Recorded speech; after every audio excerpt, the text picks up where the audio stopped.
Now, let's keep this in mind that there's other reports that saying Antonio Pierce might even be the head coach going forward after this season. We'll see what happens. But again, I'm doing this segment. I think it's comical that Josh McDaniels, in the way he was fired, I really think that was comical because, I mean, it's just silly. I mean, me personally, I don't know Josh McDaniels. I don't know him. I don't know what type of head coach. I mean, I know what type of head coach he is, which is he's not a very good one.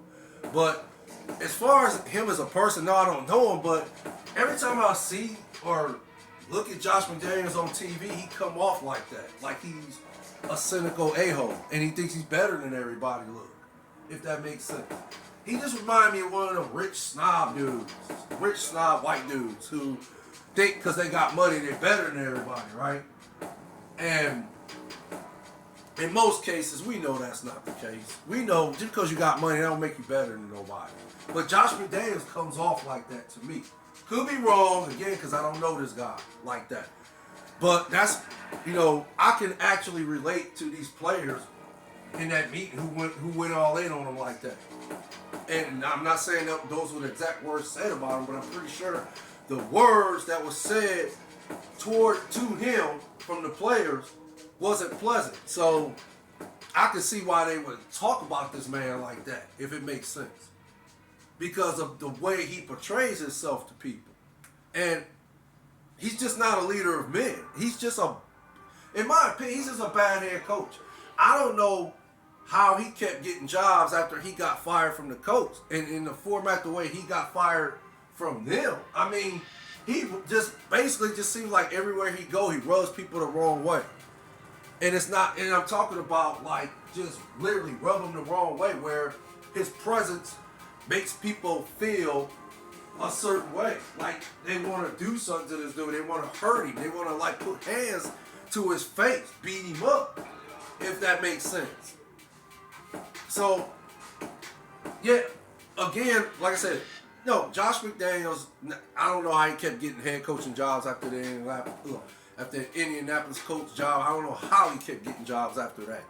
But, I mean, I like to think it's a fact now that he should not even be thought of as far as in a team looking for a head coach. They shouldn't even want to go in this man's direction. Just because he was a great offensive coordinator for the New England Patriots and won all those Super Bowls, during that tenure of the dominance of the New England Patriots. Yeah, he was a part of that. Yeah, he was great as an offensive coordinator for them. But just because he comes from that type of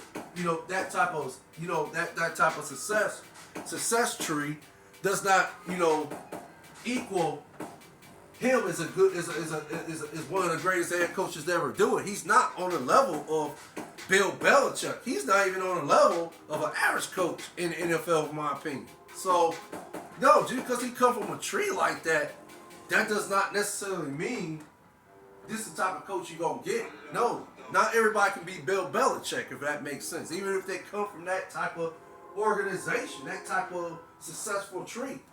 That does not mean you're going to be as great as Bill Belichick as a head coach. So, yeah, he might get a job as an offensive coordinator. I still like to think, that's where his lane is at, is being an offensive coordinator. I like to think if a team needs an offensive coordinator, yeah, they should look to hire him. So, I think Josh McDaniels' record speaks for itself. I do not see him getting another head coaching job. I could be wrong. There could be another naive organization in the NFL that will hire him. I don't know. But, hey, we'll see going forward. We'll see how everything transpires. But, yeah, Antonio Freeman is the head coach for the Raiders right now going forward. Hey, perhaps he might end up being the head coach before it's all said and done. So, again, yeah, we'll see what happens. Congrats to Antonio Pierce for even getting a chance to see what he can bring to the Raiders as far as in being a success. He did win his first game as a head coach And I want to say, gosh, boy, I want to say it was this past Sunday. But, and then again, see, I can't think of why that meet was called, because I can't think of when the Raiders lost their last game. So, yeah, I think the Raiders did win this past Sunday, and that was Antonio Pierce's first win as a head coach. So congrats to him. And yeah, we'll see what happens going forward. But that's all I have to report. Y'all take care. You stay blessed out there. Facts for the Ghost, the podcast, DJ Laudy Daudy. The likes I appreciate. The views I appreciate more. One love. Later.